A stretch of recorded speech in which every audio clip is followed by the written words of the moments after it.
Jadi, halo semuanya, perkenalkan nama saya Walsan Iswanto. Saya berasal dari Prodi Teknologi Pulp dan Kertas dari Universitas Riau.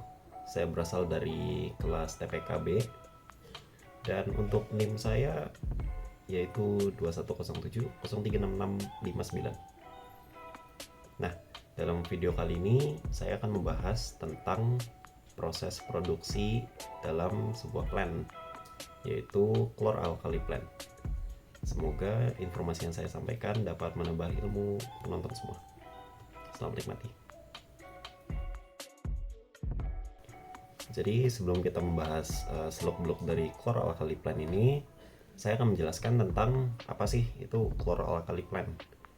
Jadi dari namanya ya, chlor-alkali itu jadi dia menghasilkan klorin atau Cl2, kemudian ada alkali atau natrium hidroksida NaOH, dan juga ada produk sampingan yang juga bisa dipakai yaitu H2 atau hidrogen. Nah, untuk pembuatan dari 3 produk tadi dilakukan dengan metode elektrolisa dengan menggunakan aliran listrik. Kemudian dari aliran listrik ini dia akan menambah listrik ke dalam larutan tadi dengan bahan dasar dari larutan brine atau campuran antara air dan juga garam. Nah, jadi untuk ketiga produk itu semuanya terpakai dalam industri, khususnya industri pulp dan kertas. Jadi yang pertama yaitu klor atau klorin, itu digunakan untuk bahan baku dari klorin dioksida. Klorin dioksida ini bahan yang dipakai untuk bleaching atau pemutihan dari pulp. Kemudian yang selanjutnya ada hidrogen. Hidrogen ini dia dipakai untuk bahan dasar dari pembuatan HCl. HCl ini juga digunakan dalam industri pulp dan kertas. Kemudian yang terakhir ada NaOH, natrium hidroksida. Natrium hidroksida ini digunakan sebagai bahan dasar untuk proses cooking di dalam white liquor. White liquor ini kan bahan dasarnya terdiri dari NaOH dan juga Na2S. Fungsinya untuk tahapan pertama delignifikasi dari masih bentuknya kayu, kemudian di cooking dengan white liquor tadi, lalu jadinya pulp. Nah, sebelumnya aku ada menyinggung mengenai proses elektrolisis. Nah, elektrolisis ini adalah suatu proses di mana ada suatu senyawa, kemudian dia diberikan aliran listrik, pada umumnya aliran DC ya.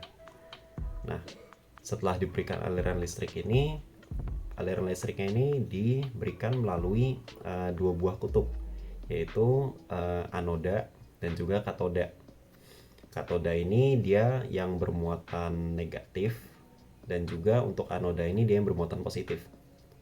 Jadi nantinya hasil dari senyawa yang telah dialiri listrik ini, sebagian senyawanya akan teroksidasi dan sebagian lagi akan tereduksi. Nah, untuk senyawa-senyawa yang bermuatan positif, dia akan tertarik ke elektroda yang negatif atau katoda. Sementara untuk senyawa-senyawa yang bermuatan negatif, dia akan tertarik ke elektroda yang positif atau anoda.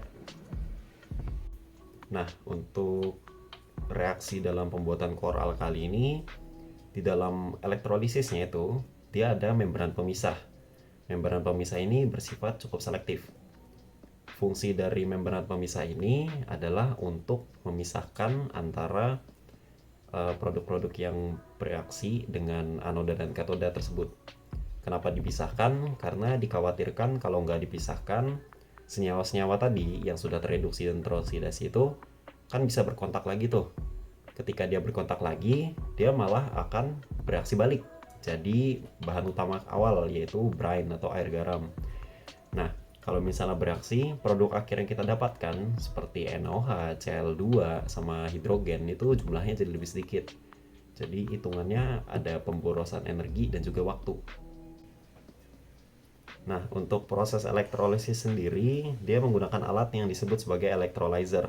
Ya, artinya alat yang melakukan elektrolisis. Untuk spesifikasinya adalah sebagai berikut. Jenis sel yang digunakan itu monopolar. Jumlah selnya terdapat 48 sel dengan luas permukaan aktif 23,3 meter persegi. Untuk anodanya dia ada 56 anoda per sel dengan bahan dasarnya titanium. Kemudian untuk katodanya, dia memiliki jumlah 56 katoda per sel dengan material pembuatnya itu terbuat dari nikel. Untuk gambarnya dapat dilihat dari gambar berikut. Nah, jadi tadi untuk penjelasan secara singkatnya sudah aku jelasin ya. Kita akan masuk ke mulai yang topik mendalamnya. Jadi yang pertama akan kita bahas adalah skematik proses pembuatan dari kloralkali ini. Bisa disimak pada gambar berikut. Nah, di gambar ini bisa dilihat ya, pada bagian sebelah kiri itu dihasilkan gas klorin, dan juga ada residual dari brine yang belum bereaksi secara sempurna. Dari bagian bawah anoda akan dilakukan inlet dari brine tersebut atau air garam. Nah, untuk di bagian katodanya ini akan menghasilkan NaOH dan juga gas hidrogen serta strong kaustik. Di antara anoda dan katoda bisa dilihat pada gambar terdapat sebuah pembatas. Pembatas ini adalah membran yang sebelumnya telah aku jelasin. Nah, untuk skematik prosesnya adalah sebagai berikut.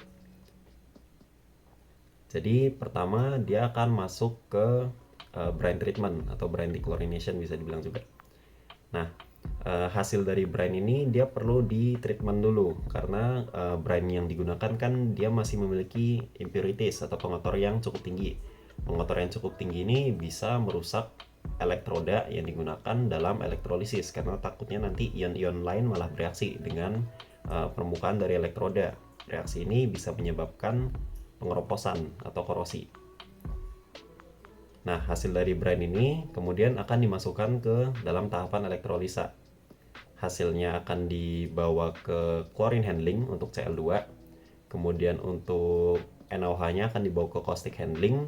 Sementara untuk hidrogennya sendiri akan langsung dialirkan saja ke tangki penampungan. Selanjutnya aku akan membahas tentang reaksi yang terjadi dalam proses elektrolisis ini.